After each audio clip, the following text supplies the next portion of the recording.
నమో భగవతే రుద్రాయ 11/6/2025 మనకి జ్యేష్ఠ పౌర్ణమిగా ఉన్నది. ఆ రోజు బుధవారం కూడా. అయితే ప్రత్యేకంగా ఈ జ్యేష్ఠ పౌర్ణమి నాడు మనం చేసుకునేటటువంటి కొన్ని పరిహారాల ద్వారా మనకి అనేకమైనటువంటి లాభాలన్నీ కూడా కలుగుతూ ఉంటాయి. ప్రత్యేకంగా ఈ జ్యేష్ఠ పౌర్ణమి నాడు రైతాంగం అంతా కూడా ఈ యొక్క వృషభాలను పూజిస్తూ ఉంటారు. వృషభాలకి చక్కగా అలంకారం అంతా కూడా చేసి వాటికి ప్రసాదం కూడా తినిపిస్తూ ఉంటారు. ఈ యొక్క వృషభాలకి పూజ చేయడం ద్వారా వారికి ఈ యొక్క ఏదైతే పంట పొలాలన్నింటినీ కూడా చక్కగా నాగలితో దున్ని ఆ యొక్క మంచి పైరు అనేటటువంటిది ఇవ్వడము, అలాగే రైతాంగానికి అంతా కూడా లాభం పెంపొందించడము ఆ వృషభాల వల్ల అంటే ఎద్దుల వల్ల జరుగుతుంది. కాబట్టి మనం ఈ యొక్క జ్యేష్ఠ పౌర్ణమి రోజు ఏరువాక పౌర్ణమి అని కూడా అంటారు. అలాగే వృషభ ధ్వజ పూజ కూడా చేసుకుంటూ ఉంటారు. ఈ జ్యేష్ఠ పౌర్ణమి రోజు రైతులంతా కూడా చాలా చక్కగా ఈ యొక్క ఎద్దులనన్నింటినీ కూడా అలంకరించి వాటికి పూజనంతా కూడా చేసుకుని వారు ఈ యొక్క ఏదైతే పంటలను మొదలు పెట్టడం అనేటటువంటి ముహూర్తం అంతా కూడా ఈ జ్యేష్ఠ పౌర్ణమి రోజు మొదలు పెడుతూ ఉంటారు. తద్వారా వారికి వచ్చేటటువంటి వర్షాకాలంలో వారు వేసినటువంటి పైరు ఏదైతే ఉన్నదో అదంతా కూడా వారికి లాభం కలుగుతుంది. అయితే రైతులకే కాకుండా ఈ జ్యేష్ఠ పౌర్ణమి అనేటటువంటిది ఎవరైతే ఆర్థిక బాధలతో ఇబ్బంది పడుతూ ఉన్నారో, అలాగే భార్యాభర్తల మధ్య ఎవరికైతే ఇబ్బంది ఉన్నదో వారు కూడా చిన్నపాటి పరిహారాలు చేసుకోవడం ద్వారా మంచి లాభాలు పొందేటటువంటి అవకాశాలు అయితే చాలా ఎక్కువగా ఉన్నాయి. అయితే ఇప్పుడు మనం ఈ జ్యేష్ఠ పౌర్ణమి రోజు ప్రాతకాలాన్ని నిద్రలేచి చక్కగా తలస్నానం అంతా కూడా చేసుకుని అమ్మవారు లక్ష్మీదేవిని ఆరాధించాలి. లక్ష్మీదేవితో పాటు మనం విష్ణుమూర్తిని కూడా ఆరాధిస్తూ ఉండాలి. ఇంకా అవకాశం ఉన్నవారు ఈ జ్యేష్ఠ పౌర్ణమి రోజు ఉపవాసం ఉండటానికి ప్రయత్నం చేయాలి. అయితే అమ్మవారికి ఇష్టమైనటువంటి ప్రసాదము మనం పాయసాన్నము. ఈ యొక్క పాయసాన్నాన్ని అమ్మవారికి నైవేద్యముగా చూపించిన తరువాత ఎవరైనా ఒక 5 బాలికలకు ఈ యొక్క ప్రసాదాన్ని అంతా కూడా వారికి వితరణ చేయాలి. అలా వితరణ చేసినా సరే మనకి చాలా చక్కనైనటువంటి ఆర్థిక సంపాదన అంతా కూడా పెరుగుతూ ఉంటుంది. అలాగే విష్ణు సహస్రనామ పారాయణం ఈ జ్యేష్ఠ పౌర్ణమి రోజు చాలా తప్పకుండా పారాయణం చేసుకోవాలి.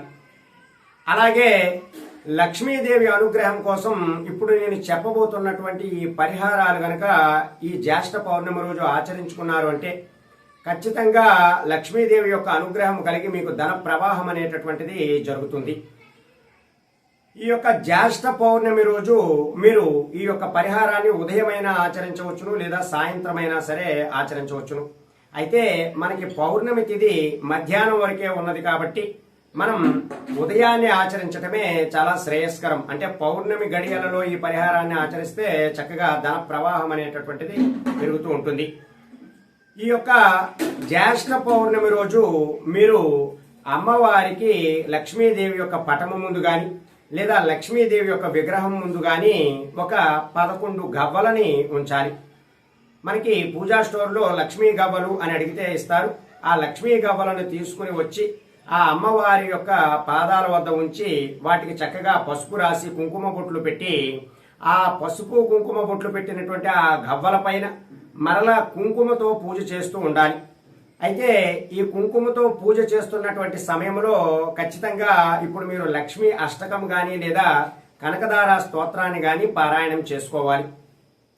ఎప్పుడైతే ఈ యొక్క కనకదార స్తోత్రము లక్ష్మీ అష్టకము కూడా ఆ గవ్వల పైన కుంకుమతో పూజ చేస్తున్న తరువాత ఒక రోజంతా కూడా అంటే పౌర్ణమి రోజంతా కూడా ఉంచుకుని మరుసటి రోజు ఆ 11 గవ్వలని కూడా మీరు కలెక్ట్ చేసుకోవాలి. 11 గవ్వల్ని కూడా తీసుకుని ఒక ఎర్రటి క్లాత్లో ఈ 11 గవ్వల్ని కూడా ఉంచి మీరు ఎక్కడైతే ధనము దాచుకునేటటువంటి ప్రదేశములో గనక ఈ 11 గవ్వలు కలిపినటువంటి ఎర్రటి క్లాత్తో ఈ మూటని అలా ఉంచినట్లయితే ఖచ్చితంగా ధన ఆకర్షణ అనేటటువంటిది మనకి జరుగుతుంది. కాబట్టి ఈ జ్యేష్ఠ పౌర్ణమి రోజు మీరు ఆర్థిక బాధలతో ఎవరైతే ఇబ్బంది పడుతున్నారో వారి యొక్క సమస్యలన్నీ కూడా తీరడం కోసం ఈ చిన్నపాటి తాంత్రిక పరిహారాన్ని ఆచరించడానికి ప్రయత్నం చేయండి. అలాగే ఈ పరిహారం ద్వారా మీకు కీర్తి ప్రతిష్టలు కూడా పెరుగుతాయి.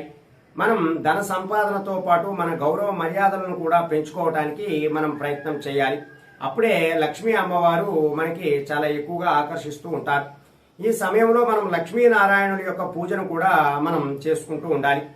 ఇక రాత్రి సమయంలో అంటే పౌర్ణమి, ఆ జ్యేష్ఠ పౌర్ణమి రోజు రాత్రి సమయంలో మీరు ఈ యొక్క పరిహారాన్ని ఆచరించడం ద్వారా భార్యాభర్తల మధ్య అన్యోన్యత అనేటటువంటిది నెలకొంటుంది. అయితే ఈ యొక్క భార్యాభర్తలలో ఎవరైనా సరే ఈ యొక్క పరిహారాన్ని ఆచరించవచ్చు. అయితే రాత్రి సమయంలో ఏం చేయాలి అంటే ఆ యొక్క చంద్రుణ్ణి చూస్తూ మీరు ఒక పాలని అంటే ఆవు పాలు, పచ్చిపాలు, ఆవు పచ్చిపాలు ఏవైతే ఉన్నాయో ఆ ఒక చిన్న బౌల్లోకి తీసుకుని ఒక రాగి చెంబులోకి కానీ లేదా ఒక ఇత్తడి చెంబులోకి కానీ తీసుకుని దానిలో కొద్దిగా బియ్యాన్ని కూడా వేయాలి. ఆ బియ్యంతో పాటుగా పంచదారను కూడా వేయాలి. పాలు, బియ్యం, పంచదార ఈ మూడింటితో కలిపినటువంటి ఈ యొక్క ద్రవ్యాన్ని, ఈ పదార్థాన్ని అంతా కూడా మీరు ఆ చంద్రుణ్ణి చూస్తూ ఓం చంద్రాయ నమః, ఓం చంద్రాయ నమః, ఓం చంద్రాయ నమః అని అనుకుంటూ ఆ చంద్రుణ్ణి చూస్తూ మీరు అదంతా కూడా దగ్గరలో ఉన్నటువంటి మొక్క మీద గాని లేదా ఎవరు తొక్కనటువంటి ప్రదేశం చూసుకుని అక్కడ వేయడం గాని చేస్తూ ఉన్నా సరే భార్యాభర్తల మధ్య అన్యోన్యత అనేటటువంటిది పెరుగుతుంది. అలాగే ఈ యొక్క చంద్రుడి యొక్క అనుగ్రహము కలగడం ద్వారా మనకి మానసిక ప్రశాంతత అనేటటువంటిది లభిస్తుంది. అంటే మన మనసు తేలికగా ఉండి ప్రశాంతంగా ఉంటే మనం చేయవలసినటువంటి పనులన్నీ కూడా సకాలంలో పూర్తి చేయగలుగుతాం. కాబట్టి ఈ యొక్క జ్యేష్ఠ పౌర్ణమి రోజు ఈ యొక్క పరిహారం కూడా ఆచరించడానికి ప్రయత్నం చేయండి. అలాగే లక్ష్మీనారాయణుడి యొక్క పూజ కూడా చేసుకోవడం ద్వారా మనకి చాలా చక్కనైనటువంటి విశేషమైనటువంటి ఫలితాలు అనేటటువంటి ఉంటాయి. అలాగే కనకధార స్తోత్రము చదువుకోవడము, అలాగే లక్ష్మీ స్తోత్రాలు చదువుకోవడము, లక్ష్మీ అష్టకము చదువుకోవడము, అలాగే ఇంకా మీరు లక్ష్మీ అష్టోత్తర శతనామావళి కూడా చదువుకోవడం లాంటివి చేయడం ద్వారా మనకి ధన ఆకర్షణ అంతా కూడా పెరుగుతుంది. కాబట్టి ఈ జ్యేష్ఠ పౌర్ణమి రోజు ఈ యొక్క పరిహారాలు ఆచరించి మీరు మంచి ఫలితాలు పొంది మహాలక్ష్మి అనుగ్రహం పొందడానికి ప్రయత్నం చేయండి. సర్వే జనా సుఖినో భవంతు. శుభం.